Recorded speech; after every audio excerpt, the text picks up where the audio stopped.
Today's show is sponsored by the ABV Barrel Shop. The ABV Barrel Shop is located in the St. Louis metro community of Arnold, Missouri. The ABV Barrel Shop is focused on one thing, single barrels. Best of all, you can try before you buy. Head over to abvbarrelshop.com to sign up for their email and text distribution so you know what they have in stock, what classes are coming up, and who from the industry may be coming in to visit. The ABV Barrel Shop. It's where single barrels live. We are also sponsored by the Bar to Go. The Bar to Go offers traveling minibars that are no bigger than a small purse or toiletry bag. Best of all, they are fully customizable so you can create the perfect piece that is unique for you. If you own your own business, what a fun and unique way to promote what you do. Check them out online at thebar2go.com. That is the number 2 in the Bar to Go. If you have wholesale questions, call my friend Isabel Clark at 504-481-1297. Finally, we are sponsored by the Neely Family Distillery. NFD is a family-owned business that keeps ringing up awards in the spirits world. Head to Sparta, Kentucky to experience the family history, award-winning spirits, and meet the Neely family. Check them out online at neelyfamilydistillery.com. Now, on to the show. Let's drink!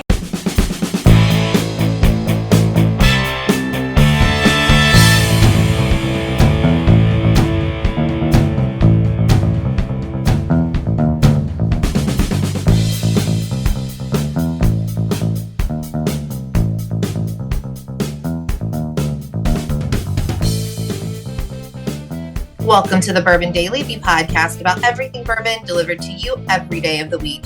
Today on the show, we talk about this idea of a bourbon bust when it seems to be business as usual from a bourbon fan's perspective. My name is McNew. Please join me in welcoming my co-host, Steve Akeley, along with our special guests, Jeff Andreezy and Kathy Poole. Hey, gang, what's up? Hey, guys. Hi, everyone. Hey-oh. So, yeah, this topic seems to be pretty overbearing these days, the bourbon bust and all of that. If it's bourbon is busted, someone needs to tell me because it seems to be things are okay. So, but we'll get all that. We'll have a discussion after the break. For right now, though, McNew said there's something she wanted to talk about. What is that, McNew? Yeah, I wanted to know if you guys have any odd fears. And I'm not talking like snakes and spiders and ghosts. I'm talking like an everyday item you won't use because you find it scary. And I have an example if you need one. Okay. An item that is scary. Scary item. I've got one that's kind of ridiculous. Okay. I don't like fire. Okay. So, and really? Yeah, it makes like me really fire. nervous. I know. like fire. Yeah. A lot of people love fire. I like to be around like fire pits and fireplaces. Right. But the actual fire itself, I kind of want to give it its space. Uh-huh. And despite Steve's probably disgust, I have a gas barbecue pit. Yeah, that's terrible. And the lighter died. It's not really a years barbecue ago. pit. That's just an outdoor kitchen. It's. I have an outdoor kitchen, and the lighter function died years ago. So I take a fireplace match. Okay. I turn the gas on, and then I light it. But it always comes out like this big whoosh, like right at me. Right. And it scares the shit out of me. But it's a barbecue pit. Okay. Was that kind of what you were Fireballs thinking? are scary. That's funny, KK. I'm going to let them go first, but mine is pretty in line with that. Okay.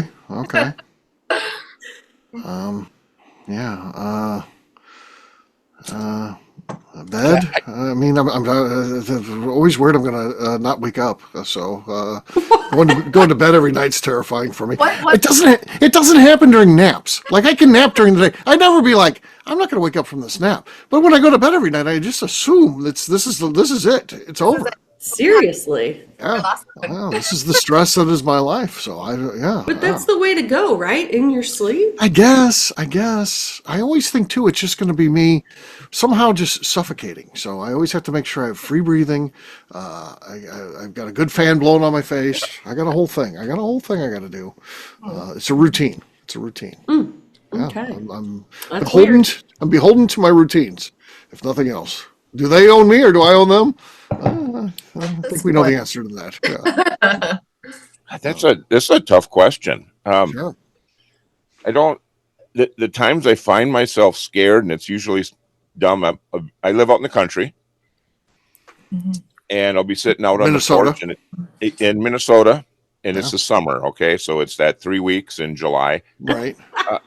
But I'll be sitting out on the porch and maybe having a cigar and whatever, and like a rabbit will jump out of the bushes, and it'll be like this tiny little bunny, but it scares the crap out of me every single time. That's like the element of surprise because you're just chilling and it's like, ha, hi. I suppose it's the prize. I'm not scared of the bunny, but that's when I find myself Oh, getting you're scared. a little scared of the So bunny. you're a little on the edge. Well, out you the know, outdoors. I did grow up watching Monty Python, and you know, Okay. run away. Yes. Okay.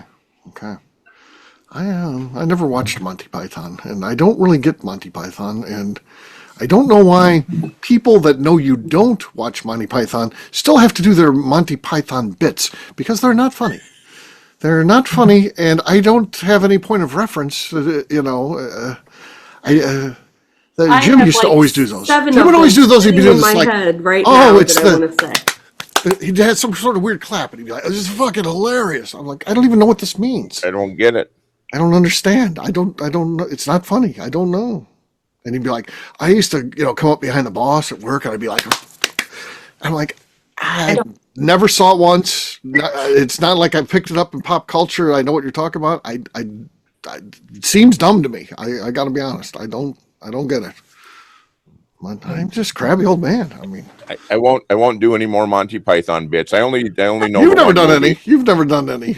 No, Python no. bits for me. No, not you.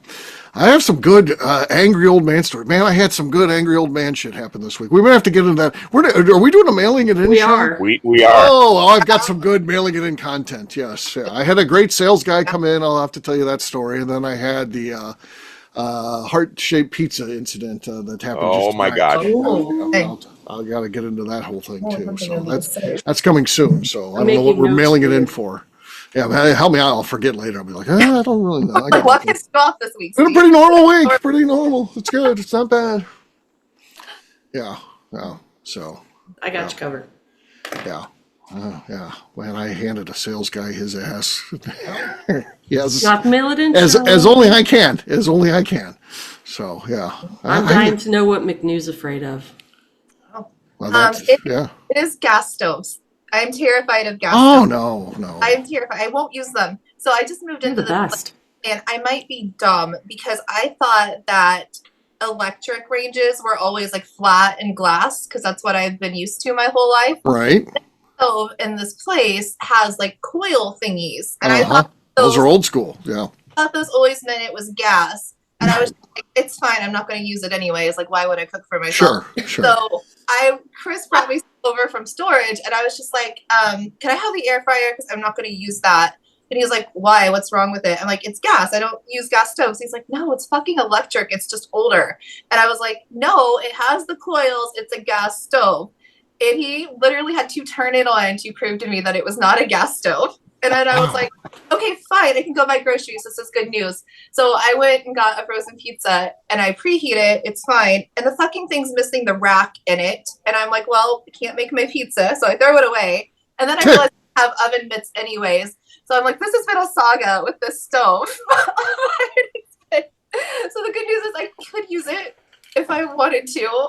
But Yeah. I was so worried it was gas. And I was just like, well, probably doesn't matter anyway. It probably still doesn't matter that it's electric, honestly. But Why would you be afraid of a gas stove? because like it makes that little clicky sound and then it flame. I don't like. That's just the igniter. Yeah. That's awesome. I don't know. They are the best to cook on. But Absolutely. Well, I'm not a good cook. Oh. Well, 'cause you Wasn't had it a not gas that long stove. ago they were going to ban them? They were going to get ready to ban gas stoves. I don't know, but then like stuff. Why would they? Why is government involved in anything like banning a gas stove? But I mean, it's a It seems choice. dumb to me. And then what's we just grandfather everybody in that's already got them? I guess I don't know what you do. Exactly. Yeah. Know how to clean one. Like I like you just wipe down the glass on the electric ones. It's nice. No. But this one's dumb and isn't a normal electric stove. So Oh, Well, it's old school. You got the coils on top. the coils, yeah. why I was like, oh, it's gas. When have you seen a gas stove that has that look, though? I don't know why the default would be, well, that must be gas. Because the flame has to come through the spiral thingies. It's usually more of like a thing it sits on, right? It's not Yeah. like spirally. No, not spirally at all. We have a grate, like the. There's like a grate. Yeah, Yeah, I just assumed it was a spiral grate. And Sure. Makes complete sense. it's As only McNew can. Yeah. So, all right, well, on that note, it's time to drink. What is everyone drinking? Let's start with McNew. She needs a drink. I do need a drink. I'm going to go with Elijah Craig. Okay. Very good. I got a guy calling me every day if I have any more of the Elijah Craig 23. I'm like, we didn't have it yesterday, and we still don't have it today.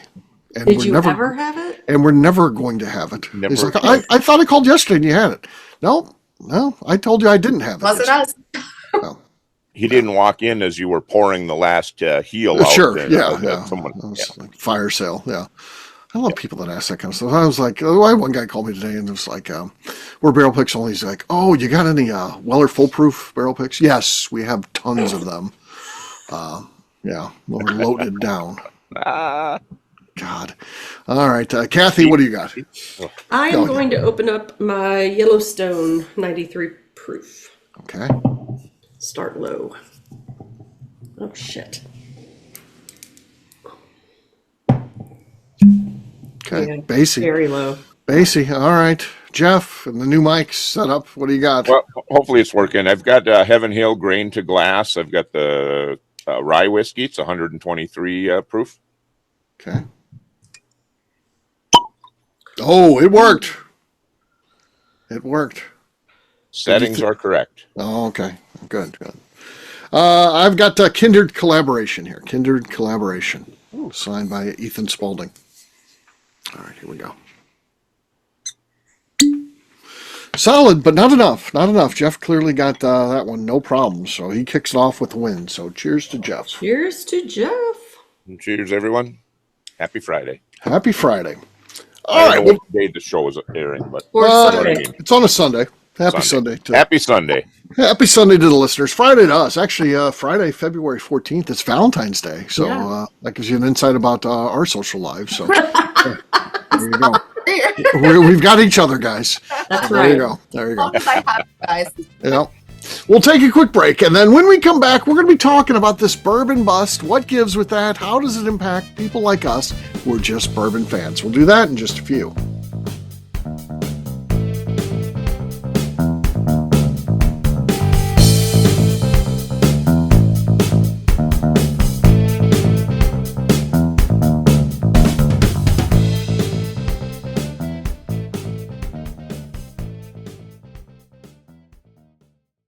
Okay, let's talk about the people that make these shows happen. First up is the Stave and Thief Society. Via their in-person class at Moonshine University in Louisville, Kentucky, the Stave and Thief Society is the place where you, a bourbon enthusiast, can expand your knowledge and emerge an executive bourbon steward. In 2017, I completed my executive bourbon steward certification. It's the most comprehensive bourbon certification available and connects you with an expansive network of bourbon enthusiasts and professionals. Check out the full listing of in-person and online certifications and join the society today by enrolling at staveandthief.com. Speaking of executive bourbon steward certification, the ABV Barrel Shop in St. Louis, Missouri has developed a unique partnership with the Stave and Thief Society to offer a preparatory class to assist you in getting your executive bourbon steward certification. This prep class costs only $25 and is available to take live or online via Zoom. Graduates of our class receive a coupon code good for 15% off your executive bourbon steward certification held in Louisville, Kentucky. This saves you almost $90. Additionally, you can collaborate with fellow attendees to split travel costs when you go to Louisville. If you're interested in signing up for the class, simply head over to abvbarrelshop.com and check out the classes and events page. Last but not least, we are sponsored by Neely Family Distillery. Royce Neely is the 11th generation distiller in one of America's oldest distilling families. A visit to Neely Family Distillery takes you through family history, where you can see all the artifacts and newspaper clippings through the years from this family that started distilling in America after James Neely arrived from Northern Ireland in 1740. Today, Royce Neely and his team are crafting some of the best spirits in America. Their bourbon and absinthe offerings keep winning top honors in spirits competitions. Recently, their absinthe made history as the first platinum winner in the absinthe category at the San Francisco Spirits Competition. Neely Family Distillery is definitely a bucket list destination if you are a bourbon fan. Learn more about their spirit offerings, visiting their facility, and the awards they have collected over at NeelyFamilyDistillery.com. And now, back to the show.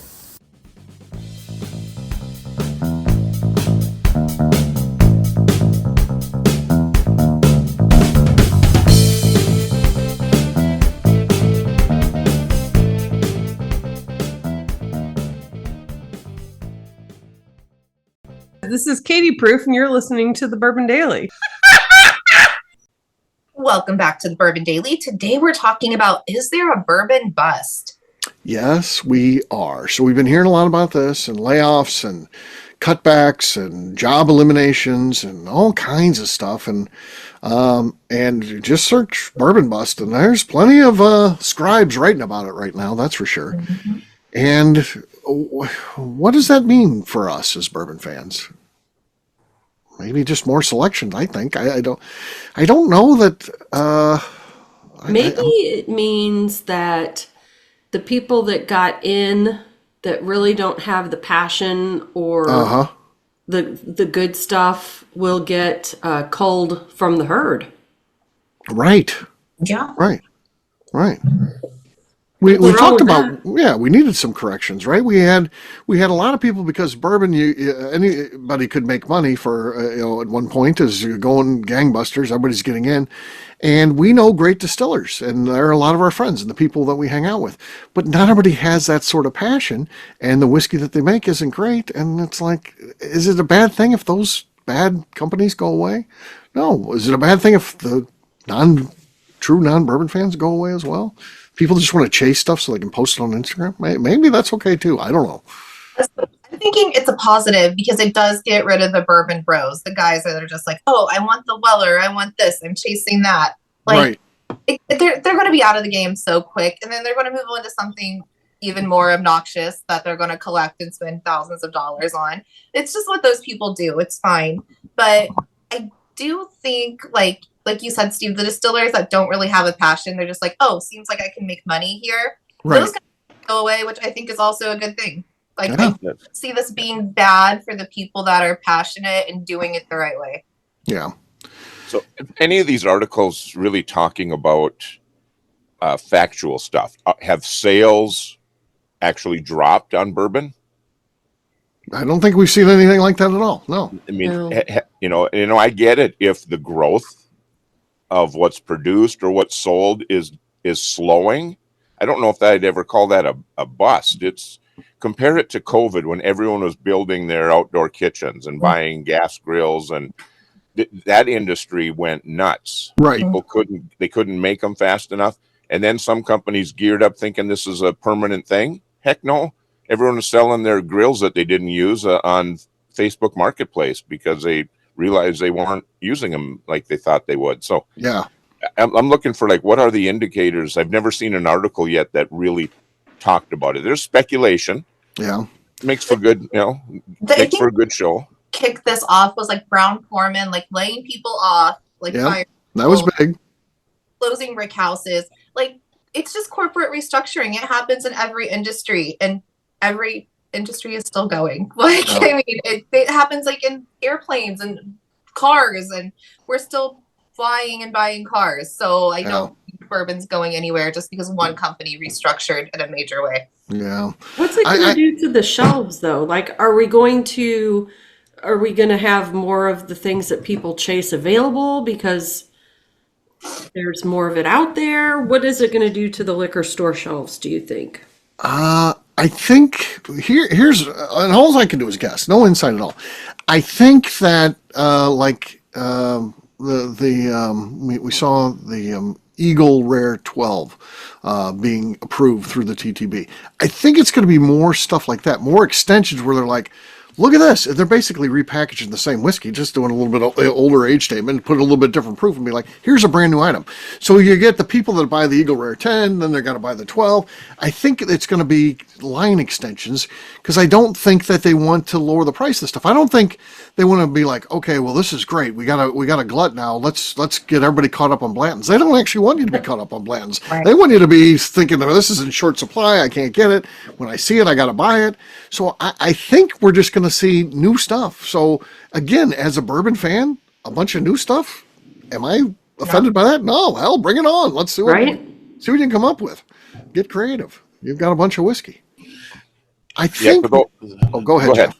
I was just going to say that those of us that aren't just going out and buying a bottle of some standard 80 proof product every week, that's not what we do.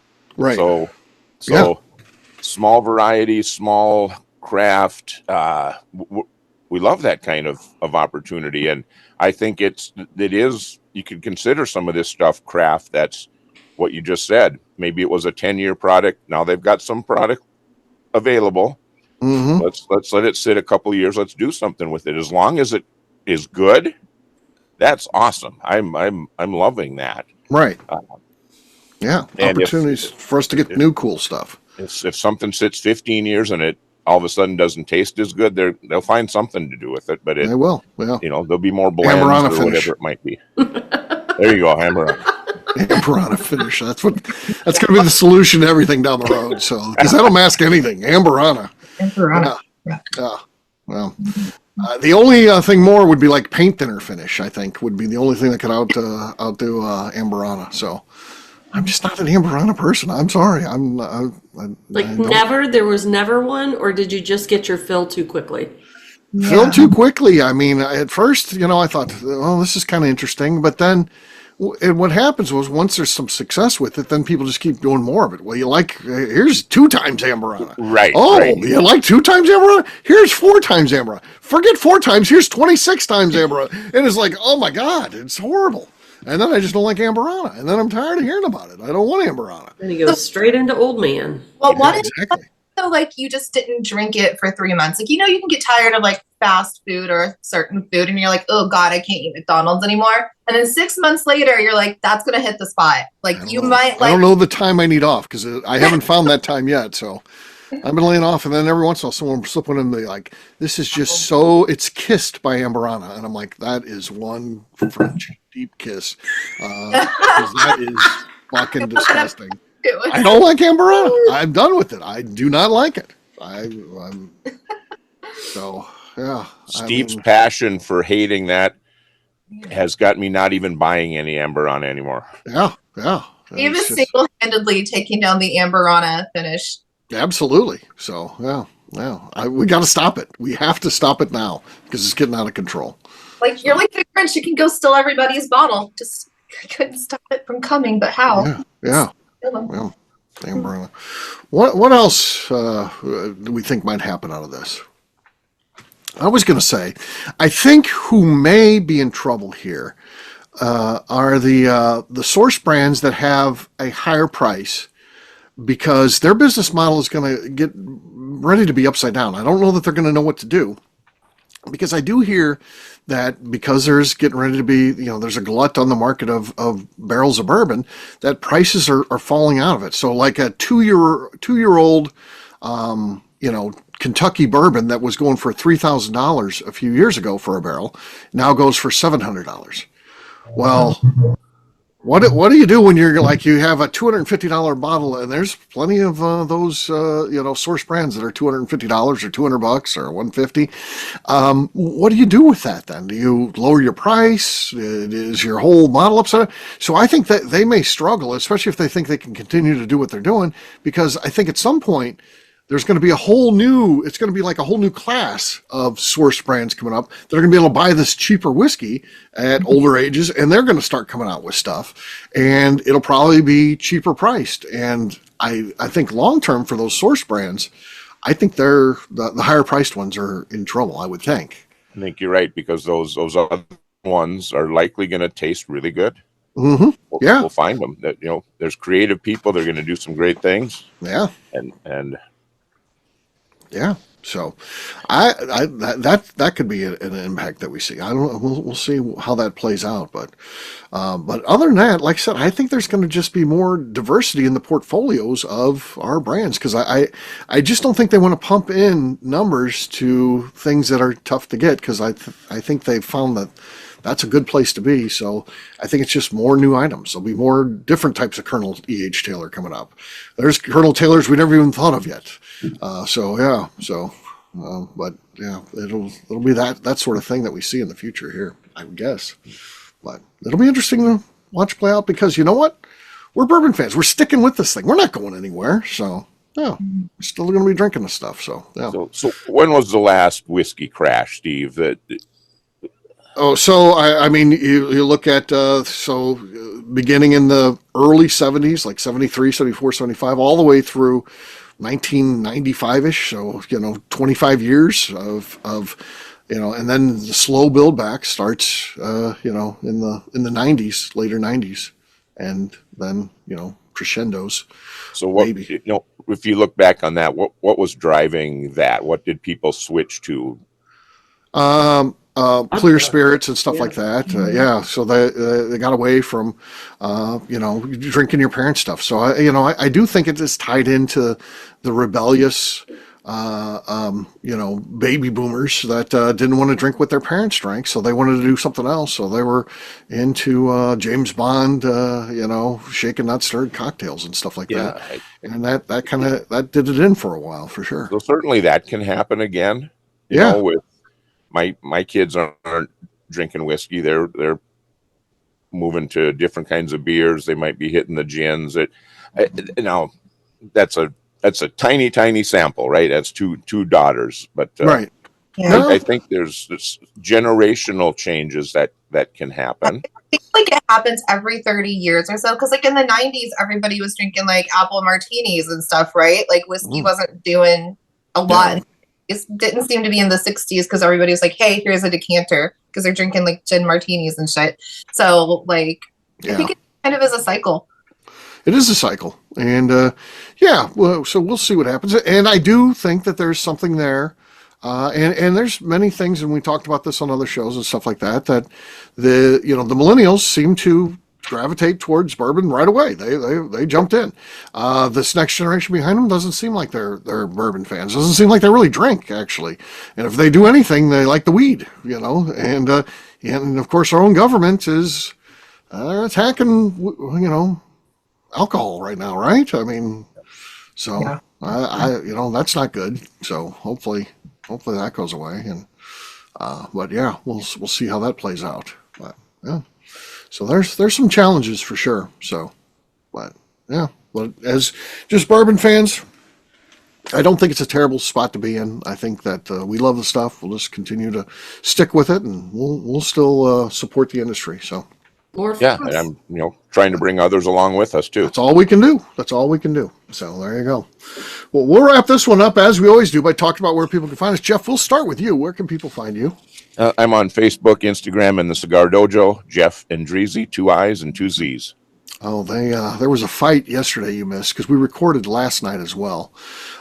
Jim Gokin came on, and he thinks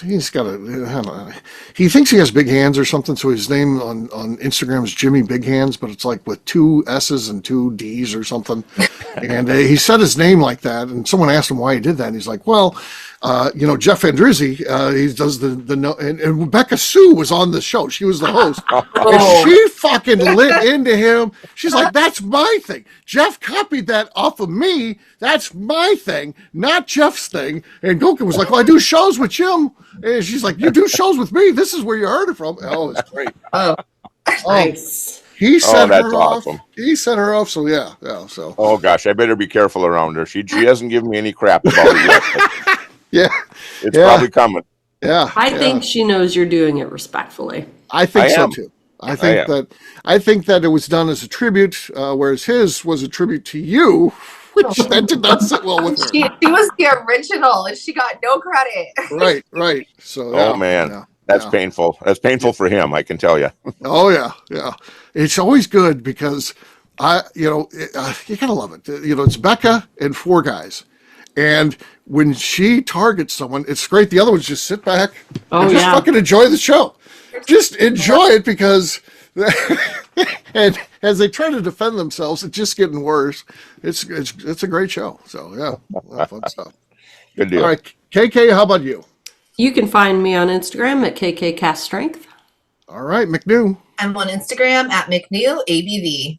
All right, for me, I'm an easy guy to find. I'm at Steve Akeley, Twitter, Instagram, or Facebook. I've got a website, steveakeley.com. We've also got a company website, abvnetwork.com. Check that out. Everything that we do is out there. Previous shows, blogs, so much more, abvnetwork.com. Come by and see us. The ABV Barrel Shop, the place where you can try before you buy. We're online, abvbarrelshop.com. McNew, anything else to say before we get out of here? I'd like to remind the audience to please give us a 5-star review. That includes comments. It helps new people find the show, which is very important to us. And if you like what we're doing, yes, please visit our Patreon page at patreon.com/the ABV Network. All right, great job today, gang. Finance, we'll have a brand new show for you tomorrow. Looking forward to that. Until then, take care, everybody. See ya. Bye. Peace.